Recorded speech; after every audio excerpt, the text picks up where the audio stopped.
The silent fortress. The warship drifted through the endless void, a monument to a dead civilization. Ital, scared by countless battles, reflected no light.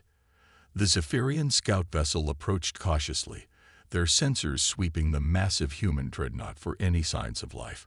Commander Vextar adjusted his 4 arms on the control interface, his crystalline eyes focusing on the data streams. No energy signatures, he reported to his crew. The ship appears completely dormant. The humans called it the Terminus. Sub-Commander Krell noted, accessing their historical databases, one of their last capital ships before the extinction event.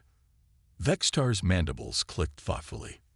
The extinction event, when humanity had seemingly vanished from the galaxy 300 years ago. Their worlds had gone silent, their colonies abandoned, their once mighty fleet reduced to drifting hulks like this one. Prepare boarding protocols, Vextar ordered. The Coalition wants detailed scans of human technology. This could be our best opportunity. The boarding shuttle detached from the scout vessel, carrying a team of 12 Zephyrian specialists. As they approached the terminus, its true scale became apparent. The warship stretched nearly 2 kilometers, its angular design both elegant and menacing. Docking Bay 7 is accessible, the pilot announced. No atmospheric shields active. We'll need full environmental suits. The shuttle slipped into the cavernous hangar bay. Emergency lights cast long shadows across rows of fighter craft, all sitting silent and still. Dust particles danced in their helmet lights as the team disembarked. Spread out, Vextar commanded. Teams of 3.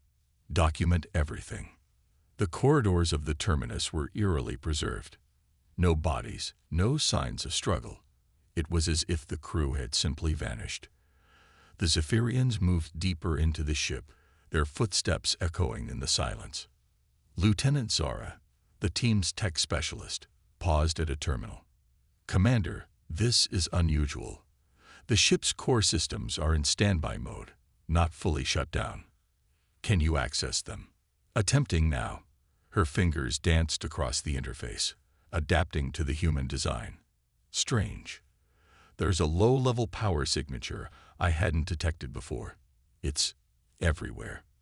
A soft hum began to resonate through the ship's structure. Emergency lighting flickered to life, bathing the corridors in a pale blue glow. What did you do? Vextar demanded. Nothing. I was just running diagnostics when the ship's AI voice interrupted, calm and measured. Foreign presence detected. Initiating preservation protocol. Awakening sequence commenced. The Zephyrians froze. Awakening sequence. Deep within the ship's core, systems that had slumbered for centuries began to stir. Power flowed through long-dormant conduits, and in the ship's medical bay, rows of stasis pods began their defrost cycles. Commander called Team 3 from their position near the ship's center. You need to see this. Vextar and his team rushed to the medical bay. What they found defied their understanding. Hundreds of stasis pods lined the walls, each containing a perfectly preserved human. Monitors showed vital signs, weak but steady. They're alive, Zara whispered in disbelief. But how? The extinction event. One pod in the center began its final revival sequence. Through the frosted glass, they could see a human female, her uniform bearing the insignia of a captain. As the pod opened, releasing clouds of cryogenic vapor, Captain Sarah Chen drew her first breath in 3 centuries. Her eyes opened slowly, focusing on the alien figures surrounding her. There was no surprise in her gaze, only a grim determination. Right on schedule, she said, her voice hoarse but steady. She sat up, ignoring the Zephyrians' weapons trained on her. I am Captain Sarah Chen, commanding officer of the UES Terminus. You've activated our contingency protocol. Impossible, Vextar stammered. Humanity is extinct. Your worlds are dead. Chen smiled, a cold expression that didn't reach her eyes. That's what we wanted you to believe. Computer, initiate full revival. All hands to battle stations. Throughout the ship, stasis pods began opening. Hundreds of humans, preserved at the peak of their training, began to wake. The terminus itself seemed to come alive, its systems powering up with increasing intensity. "You don't understand," Chen continued, standing despite her centuries of sleep. "When the Coalition decided humanity was too dangerous to exist, we made a choice. Not to fight a war we couldn't win, but to disappear, to wait." "Wake for what?" Vextar demanded, though dread was already creeping into his voice. "For you to forget," Chen said simply. "For you to grow complacent. For you to believe we were truly gone." She touched a panel on her pod, and holographic displays filled the air. "Every human colony, every world you thought dead, they're waiting. In the deepest oceans, in underground cities, in ships like this one scattered across the dark spaces between stars." The displays showed countless locations, each pulsing with hidden activity. The scale of the deception was staggering. "Humanity didn't die," Chen explained, her crew now filling the corridors behind her. "We evolved. We learned to hide, to be patient, to prepare.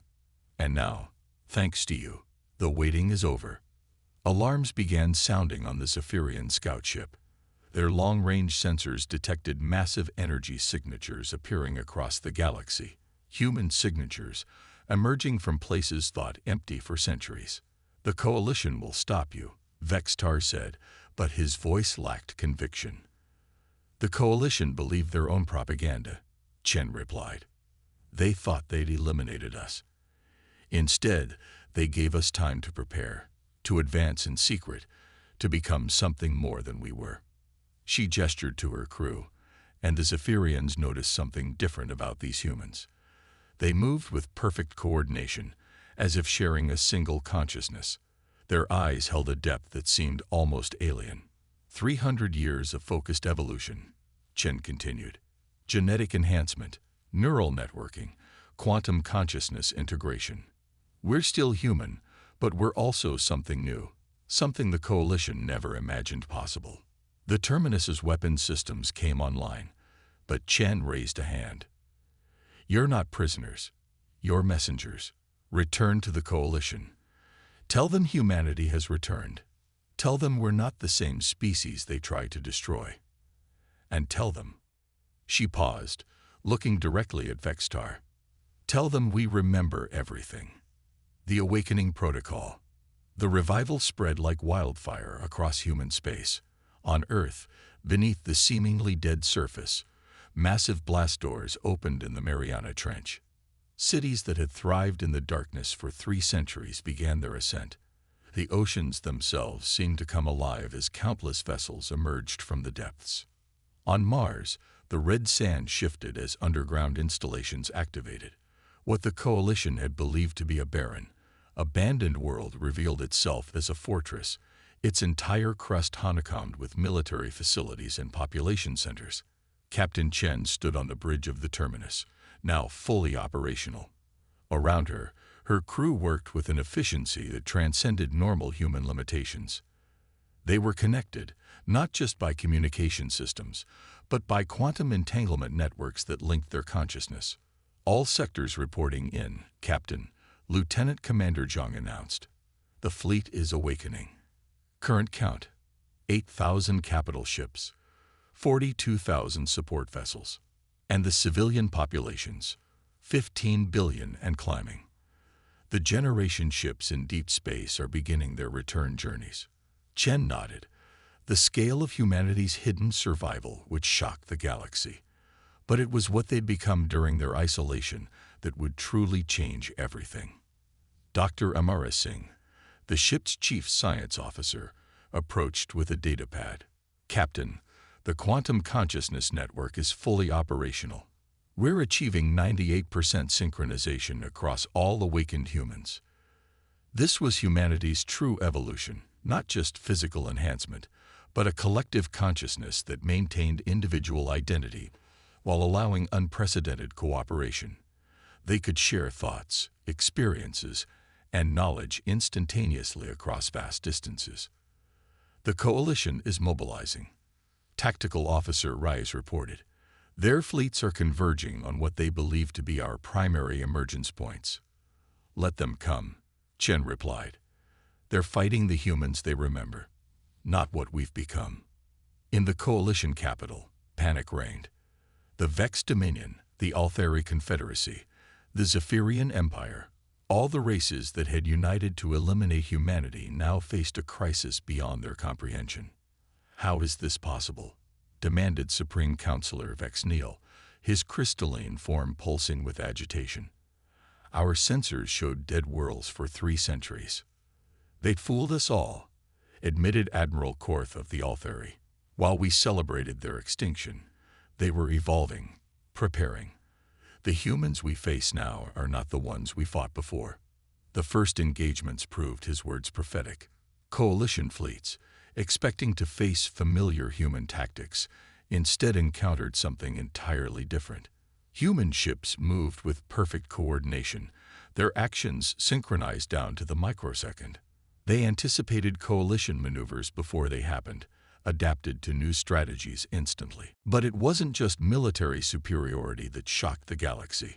As human diplomats emerged from their hidden enclaves, they demonstrated abilities that bordered on the supernatural.